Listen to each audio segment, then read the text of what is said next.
my name was mentioned by the distinguished minority leader. And I confirm that I witnessed a portion of their conversation.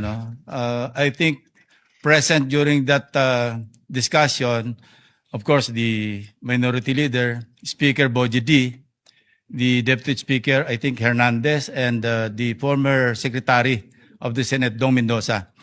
Nagkamali po ako ng paso kasi I was about to attend a board meeting in the same area, and nakita ako nung tao ni Senator Soto. So napasok ako, sabi ko, "Ops, mali pala. Ano bang ginagawa niyo rito?" So, ang unang tanong sa akin, tama-tama kasi pag-uusapan namin na kung sakali magkaroon ng charter change, baka pwedeng request ng Speaker of the House kung pwedeng increase yung number of senators to 36 from 24.